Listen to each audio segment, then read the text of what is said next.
በስመ አብ ወወልድ መንፈስ ቅዱስ አሐዱ አምላክ አሜን። ካብ ቁጥዓ ዝረሓካም ይቕሬተኻ ዝበዝሐ ጻድቕ በዓል ሰፊሕ ልቢ ኦ መሓሪ አምላኽ ፈጺሙ ይኽብረካ። በብዕለቱ ክንብድል ተዓጊስካ ተጸቢኻና ኢኻሞ ንስሓ ንኽንኣቱን ኩልና ስልጣን ይብካልና። ስለዚ ነኽብረካ ክቡር ስምካ ከዓ ነመስግነካ ተዓጊስካ ናብ ስለ ዘብጻሕኻና ስለ ትሰርሖ ኩሉ ኦ ናይ ፍጥረት ሹም ሓዘንን ፍርሓትን ከምኡውን ድኻም እተምፀሉ ግዜ ኣሎ እዩ እሞ ብነቢያት ዝገሰጽካሉ ግዜ እውን ነይሩ እዩ። ብድሕሪኡ ግና ብሓደ ወድኻ ብጎይታና ብኢየሱስ ክርስቶስ ምግላጽ ጎብኒኻና ካብዘይ ምንባር ናብ ምንባር ዝፈጠርካና ንስኻ ኢኻ። ኣቦና ጎይታና ንስኻ ኢኻ። ምስኪን ዝኾንኩ ኣነስ ካብ ቅድሚኻ ክዛረብ ኣይግበአንን ካብ ሓጥእ ዝበኣስኩ ሓጥእ እየ እሞ ክብርቲ ሕጊ ድማ ዘርከስኩ እየ እሞ ካብ ሓጢኣተይ ትዕግስትኻ ስለ ዘብዛሕካለይ የመስግነካ ኣለኹ። ብፍቓድካ ሸለል ኢልካ ክሳብ ሕጂ ብዘይ ፍርዲ ተጸቢኻኒ ኣነ ግና ብበደለይ ንፍርዲ ዝተገዛእኹ እየ። ብሓጢኣተይ እውን ንስቃይን ኣብ ቅድሚኻ ንምውዳቕ ኮይነ ግና ሰብ ፈቃር ብምዃንካ ስለ ትዕግስትኻ ክሳብ ሕጂ ተጸቢኻኒ ኦ መሓሪ ጎይታ የመስግነካ ኣለኹ። መጠን ንዘይብላ ንትዕግስትኻ ንጎይትነትካ ዝግባእ ምስጋና ንኸመስግነካ ስልጣን ዘይብለይ ዝተነዓቁ ጎስቋላ ዋላ እኳ እንተኾንኩ ናተይ ናይ ጎስቋላነት ድኹምን ባርያኻ ልመና ይስምዓኒ።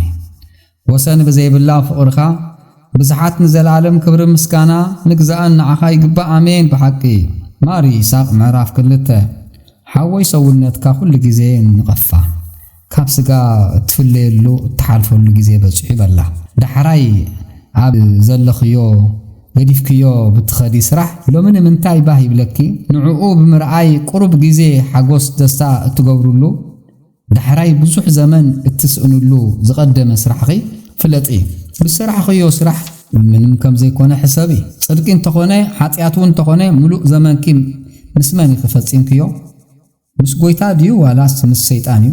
ደኺምኪ ስራሕኽዮ ዝቕበለልኪ መን እዩ? ጎይታ ድዩ ዋላስ ሰይጣን? ብትሩፋትኪ ኸ ንመን ደስ ኣቢልኪ ንጎይታ ዋላስ ንሰይጣን? ምስ ሞትኪ ክወሃደኪ ዝመጽእ መን እዩ? ኣብ መንግሥተ ሰማያት ዓሪፍኪ ንኽትነብሪ ብስራሕኺ ደስ ዝብሎኸ መን ኮን ይኸውን? ንመን ኢልኪ ደኺምኪ? ንመን ኢልኪ ኸ መከራ ተቐቢልኪ? ንመንግሥተ ሰማይ ኢልኪ ዲኺ? ባይ ኢልኪ ንኽተረኽብዮ ኣካይዳኺ ኸመይ እዩ ነይሩ? ነፍስኺ ካብ ስጋኺ ምስተፈለየት ኣብ መንግሥተ ሰማያት ንኽወሃደኪ ገንዘብ ዝገበርክዮ እንታይ እዩ? እንታይ ዓይነት ምግባር እዩ? ኣበየናይ ሕርሻኸ ከውዕለኪ ተቋጺርኪ? በየናይ መዓርግከ ተቋጺርኪ? በዓል 30 ድዩ? በዓል 60 ድዩ? ዋላስ በዓል 100? ነፍስኺ ካብ ስጋኺ እትፍለየሉ ፀሓይ ዕድሜኺ ኣብ ዝቐረበ እዋን ዋጋኺ ክኸፍለኪ እየ ዝበለኪ መን እዩ? ጎይታ ድዩ ዋላስ ዲያብሎስ? ኦ ነፍሰይ ሰውነትኪ መርምሪ፣ ዕዳኺ ኣበይ ቦታ ከም ዝኾነ ሕጂ ፍለጢ። መንግሥተ ሰማያት ድዩ ዋላስ ገሃነብ ፍለጢ።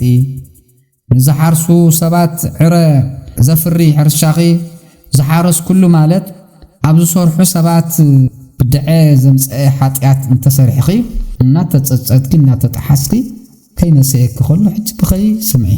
ካብ ቁርባን ካብ መስዋዕትን ብላዕሊ ፈትዩ ኣብ ሰብ ዝሓደረሉ ገንዘብ ንኽሓድረሉ ክቡራን መላእኽቲ ደስ ብዘብሎም ደስ ንኽብሎም ልሳንኪ እናራህራኺ ሕጂ ኣመስግኒ። የማናን ጸጋምን ምዕጉርትኺ ብንብዓት ሕጂ ሕጸብዮ። መንፈስ ቅዱስ ንኽሓድረኪ ካብ ሓጢኣት ክፈልየኪ ንኸንጽሐኪ መጺኡ ንኽሓድረኪ ከዓ ናብ እግዚአብሔር እናበኸኺ ሕጂ ለምኒ። ብብኽያት ዜማ ማርያምን ማርታን ጸውዕየን ማለት እውን ኣብነት ግበርየን። ሰብ ብኽያት እየን እሞ ንኽሓዝነልኪ ንኣልዓዛር ኢሉ ናብ ዝበኸየ ናብ ጎይታ ከዓ ለምኒ። ራሕሪሑ ንብዙሕ ሰባት ናብ ዝበኸየ ናብ ጎይታ ራሕሪሑ ብዙሕ ንብዓት ናብ ዝህብ ጎይታ ለምኒ። ምርር ኢለ ዝበኸኽዎ ንብዓተይ ተቐበለኒ እናበልኪ ናብኡ ብኸይ። ኣብ ምልዕልተ መስቀል ብተቐበልካዮ መከራ ካብ ሓጢኣት ደውየት ኣድሕነኒ። ኣብ መስቀል ብዝተቐበልካዮ ቁስሊ ካብ ሓጢኣተይ ቁስሊ ኣድሕነኒ። ካብ መከራ ኣድሕነኒ። ደመይውን ብደምካ አንጽሃዮ ኢልኪ ለመኒ ካብ ብድሄ ካብ ሓጢያት ዘድሕን ደምካ ምስ ስጋይ አዋሃደለይ ኣብ መስቀልካ ብዝተሰቀልካዮ ብዝሰተኻዮ ሓሞት ሰይጣን ካብ ዘስርሓ ሓጢያት ፈሊኻ ኣብ ሰውነተይ ጣዕሚ ኣሕድረላ ኣብ መስቀል ዝተዘርግሐት ስጋኻ ኣጋንንት ብምኽሮም ናብ ገሃነም ንምውራድ ዝሓሰብዎ ልቦናይ ናባኻ ይሰቐሉ ናብ ፈያታዊ ዜማን ዘንበል ብዝበለ ርእስኻ ኣጋንንቲ ብብረት ሓጢያት ዝወቕዑ ርእሰይ ሓፍሓፍ ኣብሎ ከመ ተልኣልኩ ምድር እስህብ ኩሉ ሃብየ ኢልካም ብዘይልወጥ ቃልካ ከም ዝተዛረብካም ኣብ መስቀል ዝተሸንከሩ ኣእዳውካም ካብ ሓጢያት ሓፍሓፍ የብሉኒ ርኹሳት ኣይሁድ ጡፍ ዝበሉሉ ሎቱ ስብሃት ዝጸፍዕዎ ገጽካም ሓጢያት ሰሪሑ ዝጎደፈ ሰውነተይ ገጸይ ሕጸቦ ኣብ መስቀል ተሰቒልካ እንከለኻም ኣባ ማህፀን ነፍሴ ውስጥ እዴከ ኢልካም ዝፈለኻያ ነፍስኻ ብልውሃትካ መራሓ ንስኻ ዘለኻያ ተብጽሐኒ ኣይተሓዝንን ዲኻ ንዓኻ ንምእላሽ ዝሓዘነ ልቦና የብለይን እሞ ንስኻ ኣቱነ ዲኻ እንተ ደሊኻኒ ድማ ጻድቃን ናፍታ ዘይተሓልፍ ርስቶም ናብ መንግሥተ ሰማያት ተመሪሖም ስበጽሑላ ሓዘን ንስኻ የብለይን ወይ ድማ ንስኻ ኣትዮም ሰርሕዎ ስራሕ ኣይሰርሐኹን እሞ ኦ ጎይታይ ሓጢያተይ ብሰረይ ንብዓት የብለይን ናይዚ ዓለም ስራሕ ብምሕሳብ ልቦና ይደኺም እዩ ተጸጺቱ ተጣዒሱ ናባኻ ክበኪ ኣይከኣሎን እዩ ኖ ብሓጢያት ብዙሓት ልቦናይ ተባረደ ንዓኻ ፈትዩ ዝነብዖ ንብዓት ፍቕሪ ምቅጻል ኣይከኣሎን እዩ ናይ ሃፍትታት ናይ ምስጢራት መርከቢ ኦ ጎይታይ እግዚአብሔር ንስኻ ንርሕሩሕ ፍጹም ምምላስ ዓድለኒ ብፍጹም ልቦናይ ንዓኻ ንምድላይ ንኸውፅእ ዝሓዘነ ልቦና ሃበኒ ካባኻ ብምርሓቅ ካባኻ ብምፍላይ ተዋሂብኒ ዝነበረ ክብሪ ክስኡነ እየሞ ኦ ለዋህ ንጉስ ሕጂ ግና ብልግስናኻ ሃበኒ ዘመን ዘይብሉ ልደት ኣካል ዘም ኣካል ባህሪ ዘም ባህሪ ዝወለደ ኣቦኻ ንዓኻ ንምምሳል ንኽጽምብለለይ ንኽሕድረለይ ካብ ክብርኻ ሃበኒ እንትብለካ ንስኻ ግን ኣይትደርየኒ ካብ ዝኸበረ ሓግኻ ወፄ ካብ ገጽካ ተኸዊለ ንስኻ እውን ንዓይን ምእላሽ ውግእ እምበር ከምዚ ኣተየ ይውፃእ ከም ዝወፀ ይቕረኡ ይትረፍ ኣይትበለኒ ምእመናን ናብ ዘለውዎ ናብ መንግሥተ ሰማያት ኣእትወኒ ምስ ዕስለ ኣባጊዕ ምስ ዝተጸንበሩ ጻድቃን ቁፀር ንግበረኒ ንንጹህ ልቦና ክረኽባ ዝብል ንጹህ ልቢ